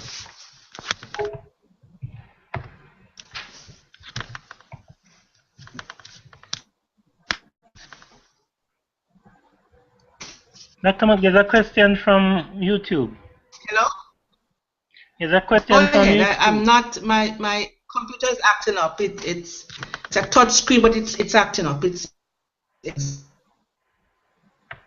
You had said predisposing, but Michelle was wondering if you meant perpetuating. Go ahead. What about perpetuating? You had said something about predisposing, but she was wondering if you meant perpetuating. No, I'm on perpetuating. I'm on perpetuating right now. Tell her I'm on perpetuating. I've already explained what predisposing is. Okay. Can I?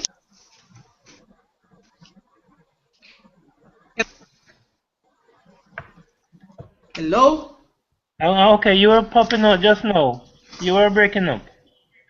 Yeah, my computer is acting up. Are you seeing me and hearing me now? Yes, Dr. Ma. Okay, all right, let's continue. The fourth then is, and I talked about it last week briefly, the ecological model. The ecological model. Now, the ecological model is basically a social model of development. It is a social model of development.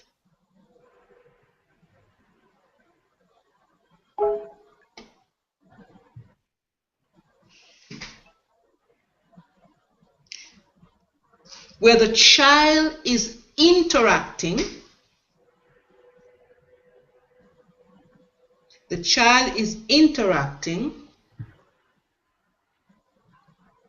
within a network of environmental influences.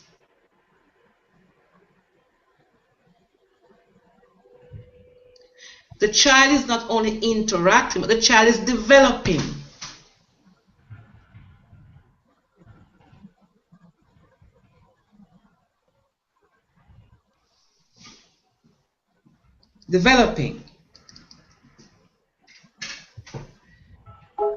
And so the child is developing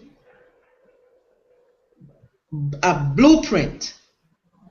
The child is developing blueprints for behavior that is expected culturally. So there's development, there's interaction within the environment, there's development, and also there's maturing, where the child moves and becomes an adult. And all this is based upon whether or not this network of influence within the family is healthy. Unmute your mics, any questions?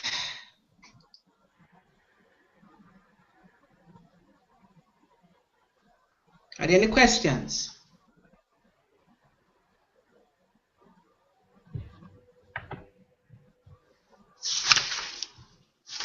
No, Dr. Mark. Okay, so it's clear. The last one under and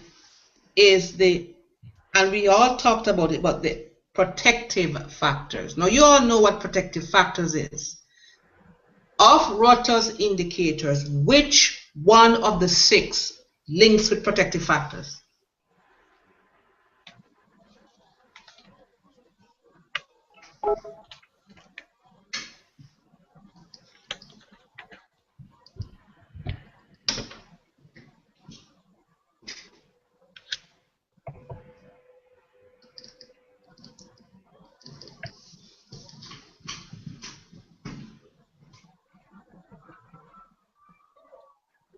Dr. Mark, I would say the protective factor. Yes. If I was to guess, Dr. Mark, I would say it is the maternal psychopathology. Anybody else? Anybody else? Can you, when you say protective factors, I'm not sure. I don't know if it's linked to something that you said last week. I'm not sure what you mean by protective factors. Well, I'll tell you, but I'll explain what it means. But I want the question I'm asking is that of the 6 Rutter's indicator, what do you think protective factors are referring to? The number 6, placement of the child outside of the home. What's your rationale, ma'am? And who am I speaking? Remind me, who am I speaking with again? Allison. Yes, go ahead. What's the rationale? In terms of looking at the home as having parental persons who will take care of the primary caretakers and protectors of the child, if they're placed outside of the home, we are assuming that we would not have those parental figures or those protectors. That is where the reasoning is coming from. Anybody else?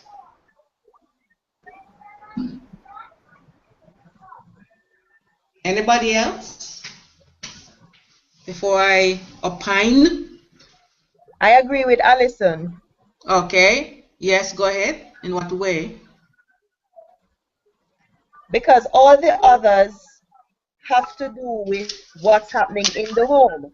Yes. So severe marital discord is between the parents. Yes. Low socioeconomic is what the financial situation in the home. Yes. Overcrowding is in the home. Yes. Criminality would be in the home. Yes. So that would be the only one that is outside of the home. Mr. Barr, do you agree? You mentioned you differed. Do you agree? Mr. Barr? I still hold maternal psychopathology, but I can't definitely give you a reason why. But I'm just thinking in terms of protective. That's the one that I would pick, Dr. Mark, if it was a, what do you call it, multiple choice. Okay. Well, both are correct to an extent. I tell you why. That protective factors include parenting skills, parental roles. So in a sense, maternal psychopathology will embody that. Not just maternal, but parents. It takes two to have a child, correct? Not just one, unless you have in vivo fertilization. But still, I believe of the 4 factors that the protective factors is what undoes the child. Do you agree? Do you agree? Is what, Dr. Mark? I said of the 4 factors that I talked about, and I will give the definition of protective factors, that the protective factors is the one that is going to undo the child, that will cause significant damage to a child. Do you agree or not agree?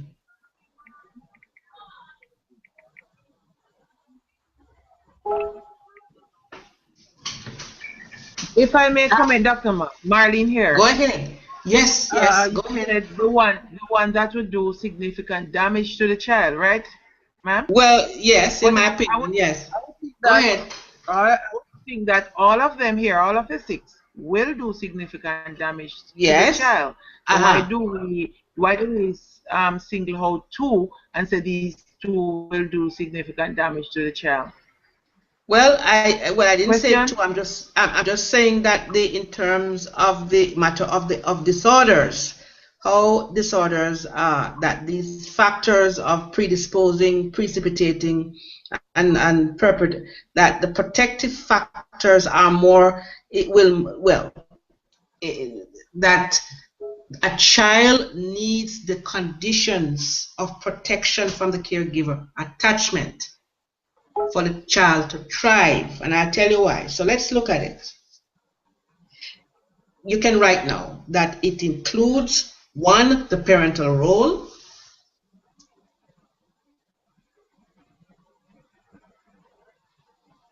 It is the absence, note very carefully, of environmental stimulation and emotional bonding. Let me repeat. It is the absence of environmental stimulation and emotional bonding that can impact the child's perception of safety, security, and stability. Let me repeat. The absence of environmental stimulation and emotional bonding that can impact the child's perception of safety, security, and stableness. If the child does not have security and stableness, safety, security, and stability, you are going to have a child with problem. And let me tell you which one. Separation anxiety disorder, generalized anxiety disorder, child with depression, etc. Do you see the point? Hello? Yes, Dr. Mark. Do you see my point, ladies and gentlemen? Yes, Dr. Mark. Yes, Dr. Mark, I do. You can test Dr. Mark's brilliance. Okay, let's continue. That it is protective factors are very important in the development of cognitive. Let me repeat, cognitive. Now, go back to the clips. Listen to what those. If I didn't understand, and sometimes even I must confess, I had to listen hard to remember and understand what they were saying. Do you see any cognitive deficiencies in these street boys, ladies and gentlemen? Were they stimulated in the home? Did they have any stimulation? Hello? Hello? Yes, some did, but negative stimulation. What do you mean by negative stimulation? Abuse from the parental figure who should be protecting them, but is instead the abuser. Yes. Continue. Yes. Go ahead. Well, the abuser. Yes.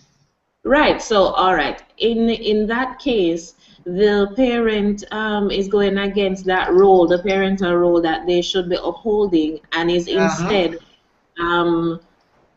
mutilating the child's perception of the safety, the security, and the stableness. Mutilating? I don't understand what you mean by that. What do you mean mutilating? They if, for example, the child is supposed to perceive that security from the parent, and they will learn how the world will interact with them, because the definition that you gave, the absence of environmental stimulation, and then it creates emotional bonding. The parent is supposed to be that protective person. This is now including environmental stimulation, and is breaking that emotional bond that they should have with the child. Okay. And with doing that now, the child's perception of safety, security, and stableness will be distorted. Do you think that the street boys, we have to go back to that clip for relevance. Do you think that there's an absence of safety, security, and stability? Yes. Anybody else? Any other comment? Hello? And any other comment? You feel free to unmute your mics. Yes, go ahead. Yes. There was something that you were saying, but someone on you, Michelle, is saying that you had said important to what? Important something, but you didn't finish. Yes, okay. Ask her to read what I said before, that I can jog my memory. I'll ask her. Continue though. Okay. Let's continue. So I talked about then that it is important in increasing cognitive abilities. Dr. Mark? Yes. She's saying, you started out by saying protective factors are very important too, but you did not complete the statement. No, because I haven't okay. What I meant was that protective factors are also part of what I call the contribution to the development of a disorder. And protective factors are more based upon, and I did explain that it's based upon the absence of environmental stimulation and emotional bonding. So it's more dealing with the interaction of the child with caregivers within the environment. That's what I mean. Dr. Mark? Yes. Just for clarification. Yes, ma'am. Go ahead. Are you, in terms of cognitive, are you saying that lack of protective factors lead to cognitive deficiencies? Absolutely. If the child, let's say, okay, let's go back to the clip, and I have to go back. Are the young people in that clip, are they able to speak a coherent word of English? How would you rate their IQ how would you not say that there are cognitive limitations? A lot of them in that clip supposedly had learning disabilities, had learning disorder.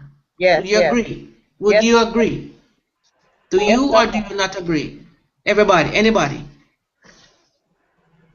That's what I mean. That within a home, environmental stimulation is important. The more the child, because language is acquired, there is what is called a language acquisition device by Gotsky, and in the language Piaget, that language, all of us are wired for languages. And if we don't get the stimulation early, we will not be able to articulate and to function in the environment. Is it clear, everybody? Is it clear? Yes, Dr. Mark. Okay, let's continue. Let's wrap up this protective factors, ladies and gentlemen, because I want to rush and complete something else before I go. So protective factors then help in social stability, reduces, listen carefully, attachment problems. Let me repeat. When you have a child coming to you with a problem, behavioral problem, they're acting up in the class, they can't be controlled by the parents, they act up in the schools, you have a problem with parental control. Lack of parental control as a part of the protective factors will lead to attachment problems. Let me repeat. Lack of parent control in the absence of protective factors will lead to attachment problems. Development of psychiatric disorders like depression. And remember that in children, depression is manifested differently. Children fight, they curse, they wet their, if it's a young child, they may have enuresis or bedwetting. In teenagers, they fight. They are sexual, it can be sexual promiscuity. Depression is manifested differently in children and in adults. So if there are predisposing factors, risk factors, like depression, it can lead to substance abuse. So we are going through the importance of risk of the protective factors. Can lead to disorders of the personality, attachment problems, substance abuse, or mood disorders. So any questions on the factors or the 4 P's? Dr. Mark. The 4 P, yes. There's still some persons are still not clear on the protective factors. So could you just go back over it, please? Okay. The protective factors are more linked to the role of the caregiver in the child's life, right? The role of the caregiver in the child's life.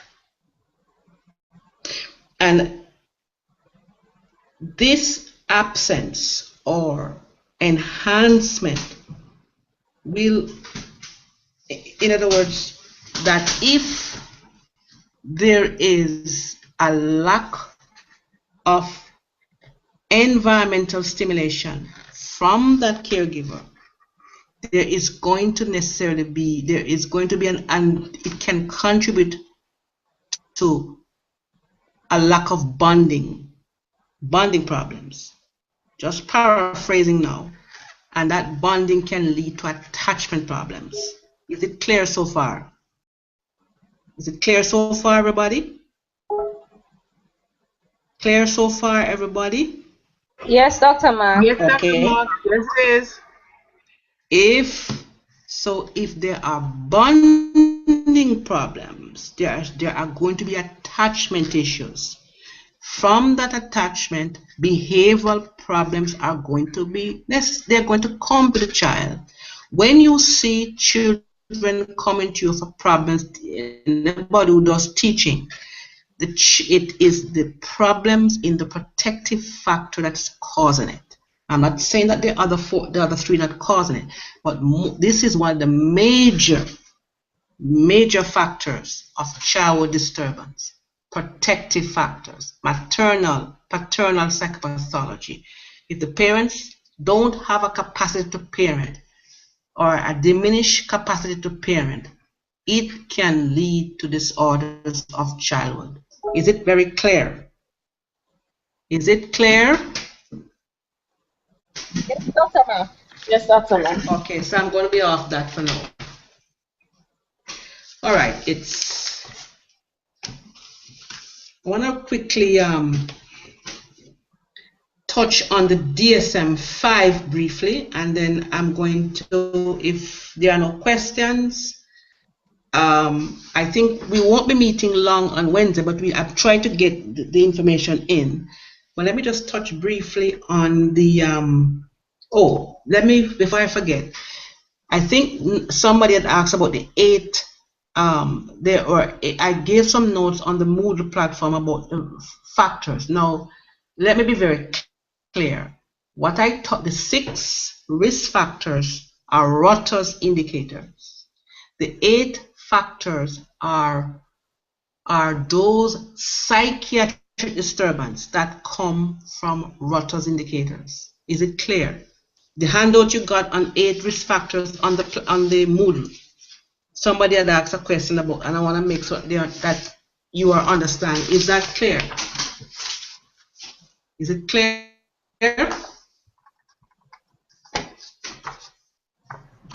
On the Moodle, they talked about 8. They talked about these are basically DSM-5 psychiatric disturbances like generalized disability, brain disorders, language disorders, reading difficulties, etc.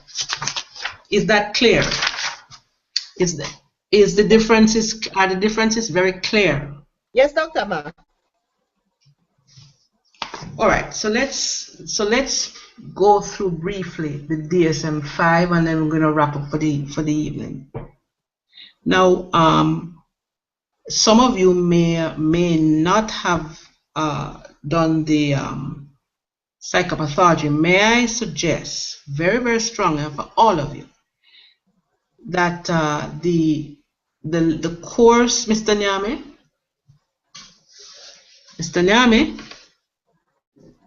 is he still with us, or is he asleep? Mr. Nyame? Still here. Could you do me a favor? Could you make the students have access to the last psychopathology class? There are some clips or lectures on the DSM-5. I can't, because so you can put it as a resource that they can all go back and refresh their memories about, because I did go through that in detail. I'll let you know which one. Okay. But I'm going to talk about it.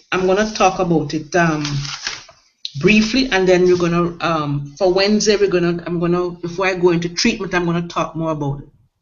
But let me ask the students, do you want us to do it now, or you want us to do it on Wednesday when I'm fresh? What do you prefer?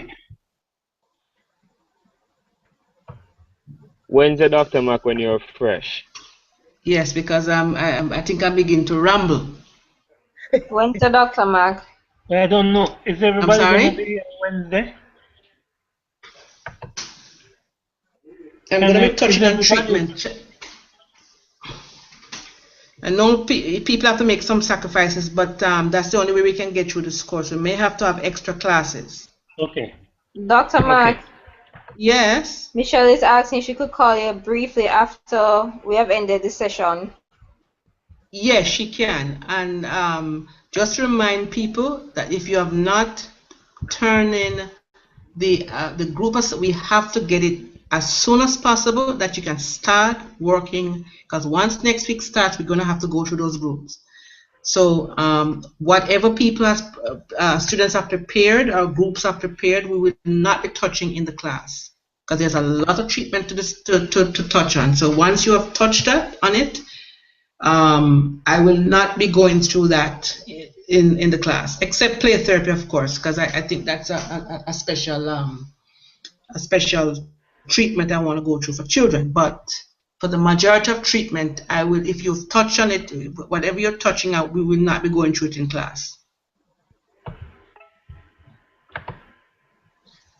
All right, so I think I want to wrap up then, because I like to talk when I'm fresh.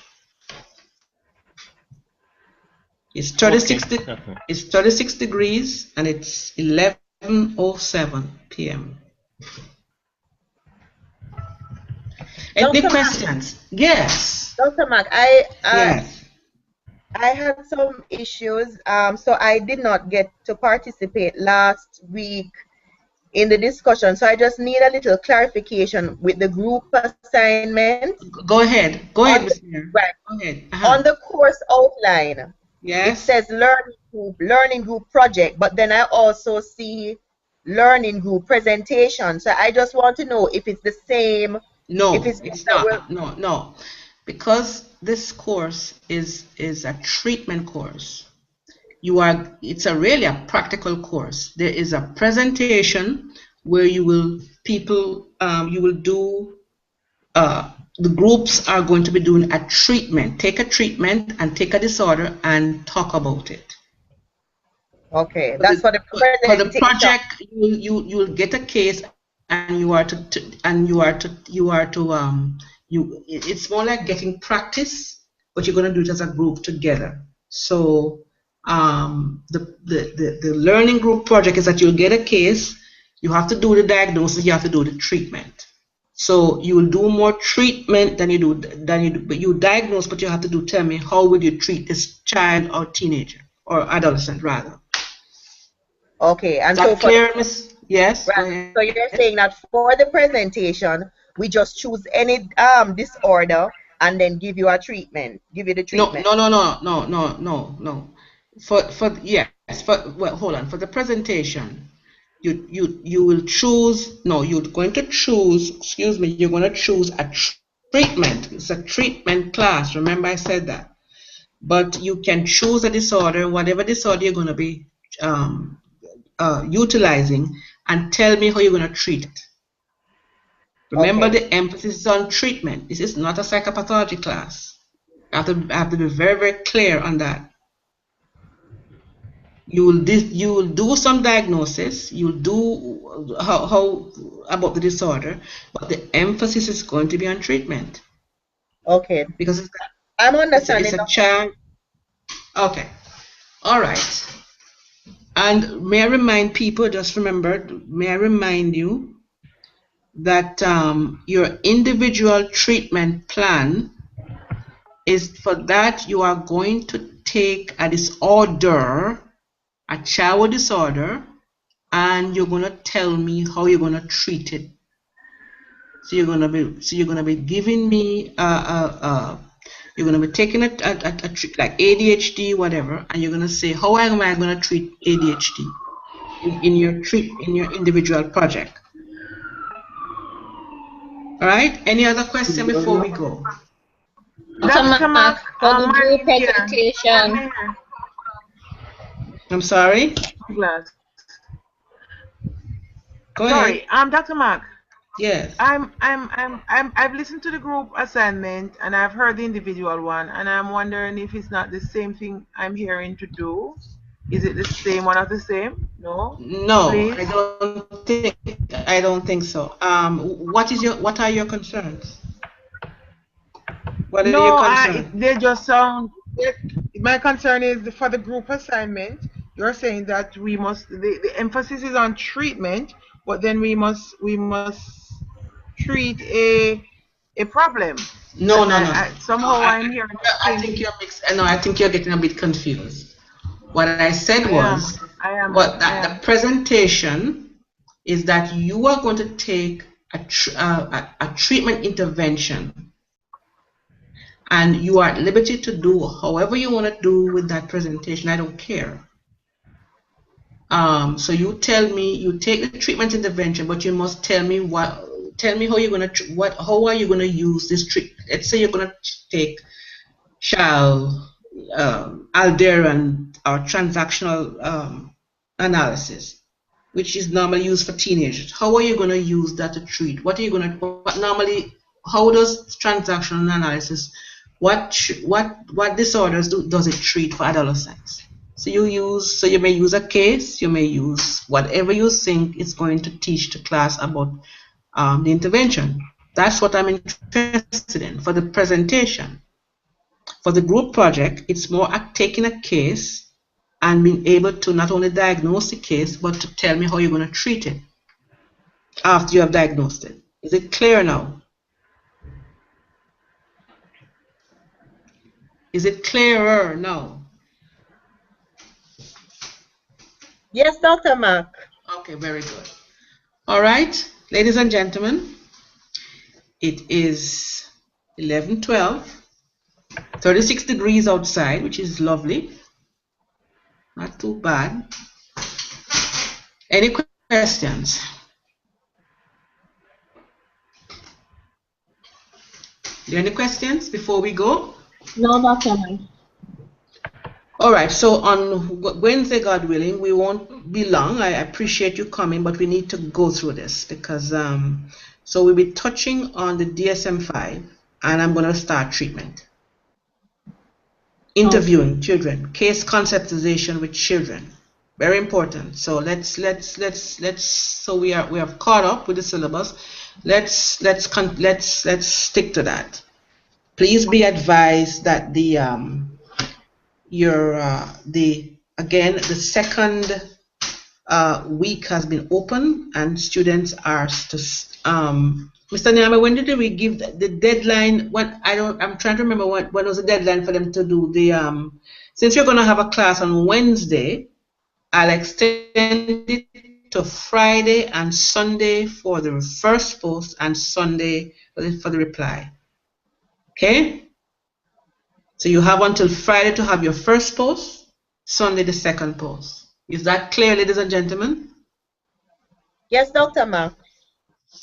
So Mr. Nyame is going to open week 2 for the start now. Don't wait. Start now. There is a clip that you need to watch for the discussion form to integrate it. It must be integrated. So as I said before, for people now that you're all here, I'm going to be going through the pre-reflection papers, reading them, giving you feedback by email. The discussion forum, I will be giving general feedback of what I see. I've been going through some of the responses. But the only feedback you'll get from me directly is your pre-reflection papers. And that's 10% of your grade. Is it clear? Is it clear? Yes, so since students will have until Friday, unless there is a snowstorm in Jamaica, which is an aberration, or ice, well, turn them in on time. All right? Ladies and gentlemen, it has been a pleasure. Have a good night. Okay, Dr. Mark, be warm. No, it's not. It's fine. I'm not cold. It's spring. It's warm. You don't need heat anymore. It's only 40 degrees. That's okay. Okay. Have a good night. Good night, Dr. Mark. Yes. Thank you Night very all. much. Marlene, stay on the line. Okay, so am I to expect the call from Miss Williams? Tell her to call now, please. I'm waiting. Thank you very much. Have a good night, everybody. Bye. Bye, bye, Dr. Mark. Bye-bye.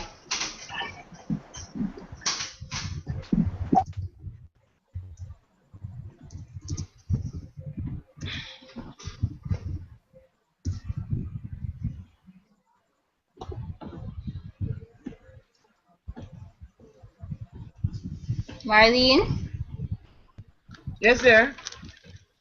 All right, we're planning to have a group meeting shortly, so stay on the line. We'll